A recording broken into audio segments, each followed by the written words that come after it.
Mom warns parents about pacifiers after her son suffers burns. For a while now, pacifiers have been at the center of some very heated debates between parents.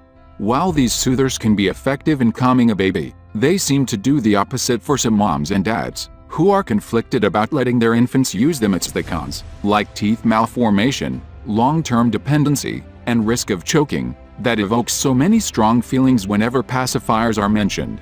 Now, parents against pacifiers have one more reason to add to the list.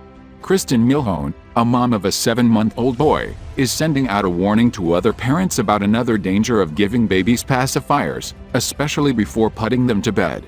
The Michigan mom explained that a few mornings ago, her son Jack woke up crying, which was something he did not do very often. When she went on to check on him, she noticed that the infant had a bad burn on the side of his face. "This morning I woke up to my baby as usual, but this time was a little different," she wrote in a Facebook post. "My baby had a quarter-sized, reddened, raised and blistered spot on the left side of his head, the side he was laying on. I immediately thought chemical burn." Milhone rushed her baby to the emergency room at Helen DeVos Children's Hospital and spent the drive thinking about what could have caused the injury, but came up empty. "As I grabbed all of his things for an early morning car trip to Helen DeVos, I thought, well, maybe it was something in his co-sleeper, but that thought quickly flew from my mind because it was just him and his pacifier.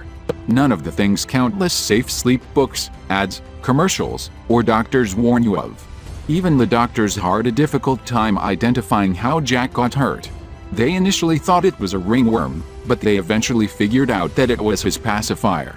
The size and shape of the burn matched the backside of the soother. As Jack rolled at nighttime, he happened to have created a suction effect between his left temple and the back of the soothie, Milhone explained. The diameter of the wound and the pacifier indentation were an exact match. Thankfully, the little boy's wound is healing fine and becoming less noticeable. Still, Milhone says she won't take the 1 in a billion chance and will stop using these products once we can find a suitable alternative for him, and until then, their use will be closely monitored.